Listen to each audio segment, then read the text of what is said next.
പാടുവോ? ആര്? സാറ്. തൊണ്ട ശരിയല്ല. അല്ല, നന്നായിട്ട് പെർഫോം ചെയ്യുന്നാണല്ലോ മീര പറഞ്ഞത്. ബുദ്ധിമുട്ടിക്കണം.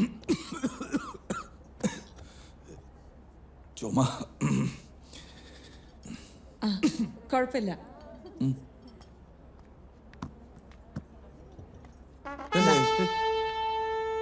പ്ലീസ് എനിക്ക് വേണ്ടി ഇത് വായിക്കണം.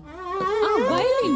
ഓക്കേ ഫ്രണ്ട്സ്, ഇന്നിവിടെ നമുക്കെല്ലാവർക്കും വേണ്ടി വയലിൻ സോളോ പെർഫോം ചെയ്യാൻ പോകുന്നത് ദേവഗിരി കോളേജിലെ പ്രൊഫസറും സരസ്വതി മ്യൂസിക്കിന്റെ ഉറ്റ ബന്ധുവുമായ നമ്മുടെ അനന്തകൃഷ്ണ സാറാണ്.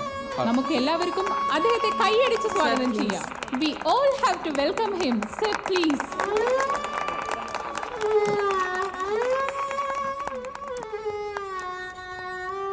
Sir, ക്ലാസിക്കൽ ആണോ വെസ്റ്റേൺ ആണോ?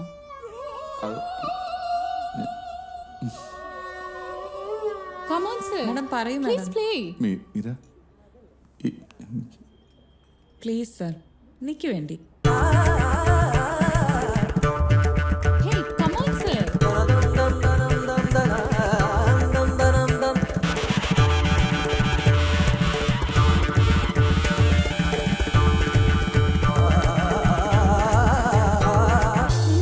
സർ, എന്തുപറ്റി?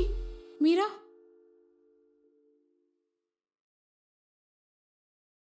സർ.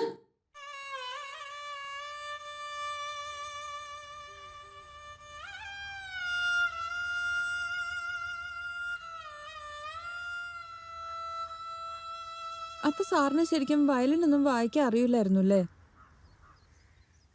പിന്നെന്തിനാ എൻ്റെ അടുത്ത് കളവ് പറഞ്ഞത്? ഞാനെല്ലാം പറയാം. മീര ശരശയ്യാന്ന് കേട്ടിട്ടുണ്ടോ? ആ ഉണ്ട്, നമ്മുടെ മഹാഭാരതത്തില് ഭീഷ്മാചാര്യരുടെ. ഞാൻ ഏതാണ്ട് ഒരവസ്ഥയിലാ. ശരശയും സാറും തമ്മിൽ എന്താ ബന്ധം? ശാന്തനു മഹാരാജാവിന്റെ മകനാണല്ലോ ഭീഷ്മർ. അംബാലിക അവരെ തട്ടിക്കൊണ്ടുപോയത് എന്തിനാണെന്ന് എല്ലാവർക്കും അറിയാലോ. ഈ മഹാഭാരത യുദ്ധത്തിന്റെ ഇടയ്ക്ക് എനിക്ക് ഇയാളെ കല്യാണം കഴിക്കണം. I love you.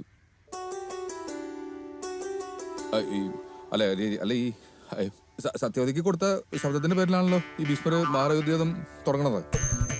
പിന്നെ ആ സീതല്ലേ സത്യവതിയുടെ പേരിലുള്ള അലിഗേഷൻസ് ആണ് സത്യം പറഞ്ഞാൽ കഴിഞ്ഞ ആക്ച്വലി അതിന്റെ ഈ ഒരു അർജുൻ. അതിനിടയ്ക്ക് സാറെന്താ പറഞ്ഞത്? എനിക്ക് ഇയാളെ ഭയങ്കര ഇഷ്ടമാണ്. തനിക്ക് വേണ്ടിയിട്ടാണ് ഞാൻ ഇങ്ങനെയൊക്കെ ആയത്.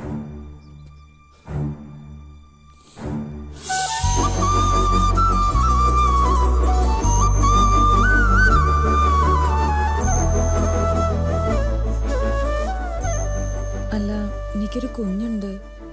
പിന്നെ ബാക്കി കാര്യങ്ങളൊക്കെ സാറിന് അറിയണതല്ലേ? അതൊന്നും എനിക്കൊരു വിഷയമല്ല. മീരയുടെ കഴിഞ്ഞ കാലത്തെ കുറിച്ച് എനിക്ക് ഒന്നും അറിയണ്ട. എന്റെ ഭാര്യ അവൻ മീരയ്ക്ക് സമ്മതാണോ?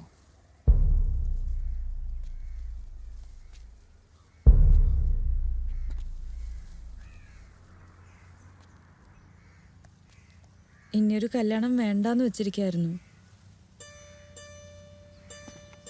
പക്ഷേ ഇപ്പോ അത് എന്നെ ഇഷ്ടമാണെന്നല്ലേ ഉദ്ദേശിച്ചേ?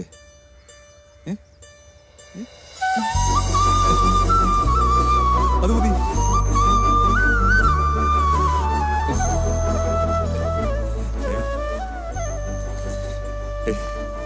ഇത്രയും കാലം കാത്തിരുന്നത് വെറുതെ ആയില്ല.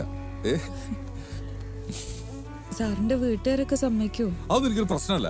പിന്നെ ഞാനല്ല എന്റെ കാര്യം തീരുമാനിക്കുന്നത്. നമുക്ക് പെട്ടെന്ന് കല്യാണം കഴിച്ചാലോ? അയ്യോ, എനിക്ക് കുറച്ച് ഉത്തരവാദിത്തങ്ങളൊക്കെ ഉണ്ട്. അത് തീർക്കാൻ ഒരു 6 മാസം സമയം എനിക്ക് വേണം. അത് കഴിഞ്ഞിട്ട് ഈ ഫോർമലായിട്ടുള്ള സാറ് വിളി മാറ്റി ഞാൻ അനന്തേട്ടാന്ന് വിളിച്ചോളാം. പോരെ? 6 മാസം കഴിഞ്ഞ പിന്നെ ഒരു നിമിഷം പോലും ഞാൻ കാത്തിരിക്കില്ല. പറഞ്ഞേക്കാം.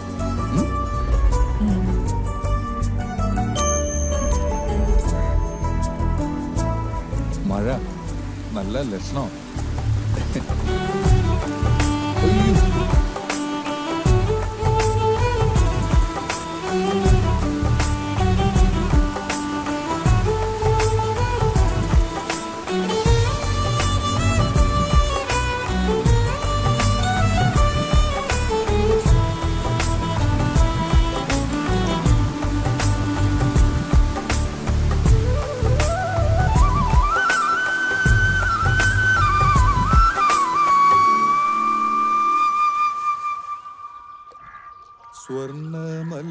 നൃത്തമാടും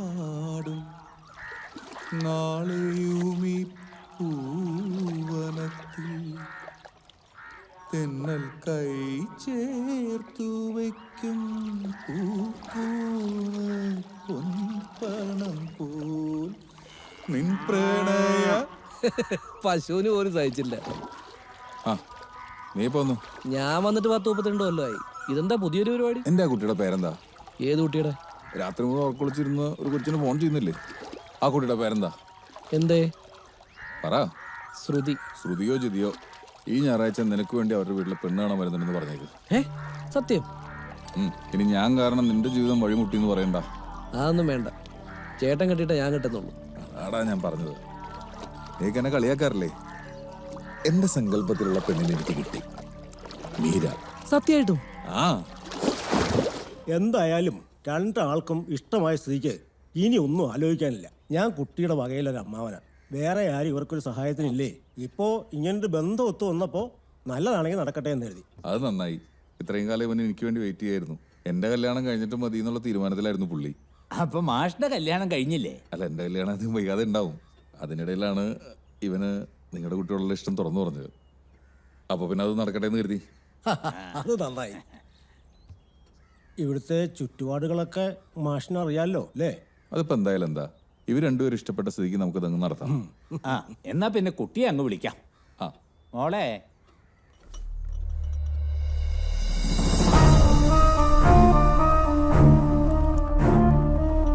ഇതാ ഇപ്പൊ നന്നായി. കുട്ടിക്ക് പകരം അമ്മയാണോ ചായയുമായിട്ട് വരുന്നത്?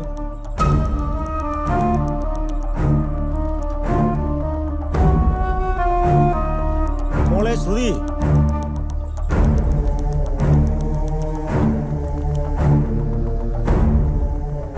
ജാതകദോഷം കാരണം മീരയുടെ കല്യാണം 18-ാമത്തെ വയസ്സിൽ അങ്ങ് നടത്തി. അതുകൊണ്ട് ഇപ്പൊ എന്തായി, അമ്മയും മോളെയും കണ്ട അനിയത്തിയും ചേച്ചിയാണെന്നേ പറയൂ.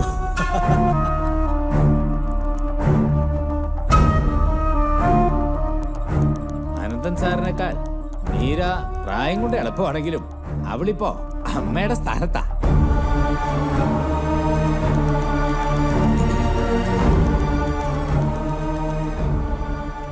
എനിക്ക് കുട്ടിയുടെ അമ്മയോടൊന്ന് സംസാരിക്കാൻ പറ്റുമോ? അതിനെന്താ, സംസാരിക്കാലോ.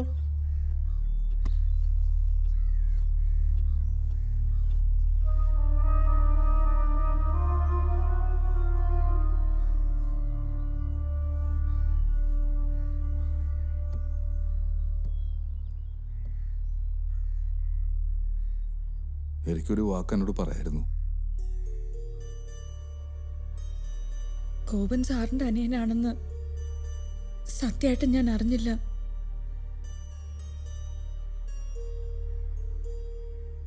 മീര കുഞ്ഞു കുഞ്ഞെന്ന് പറഞ്ഞുകൊണ്ടിരുന്നത് ഇത്രയും വലിയൊരു പെൺകുട്ടീനായിരുന്നു. ഞാനവളെ കുഞ്ഞിലെ തൊട്ട് അങ്ങനെ വിളിച്ച് ശീലിച്ചു പോയതാ.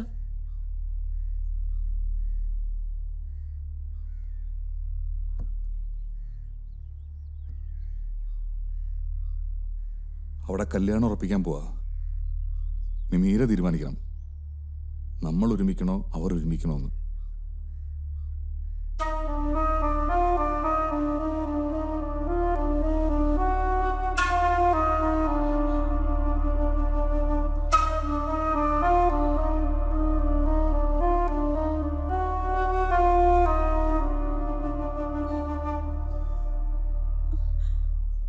ഞാൻ ഇതുവരെ ജീവിച്ചത് എൻ്റെ മാൾക്ക് വേണ്ടിയാ. അവളെ വിഷമിപ്പിച്ചിട്ട് എനിക്ക് പറ്റില്ല.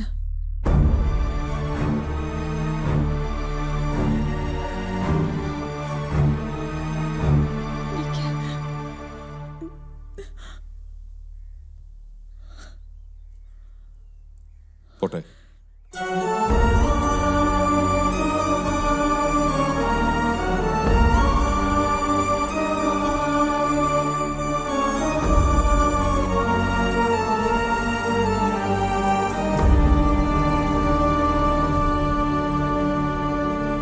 അപ്പോ ഒക്കെ പറഞ്ഞതുപോലെ ഓ, ആയിക്കോട്ടെ. കാരണവന്മാരുമായിട്ടൊക്കെ ആലോചിച്ച് നമുക്ക് ചിങ്ങത്തി തന്നെ നടത്താം.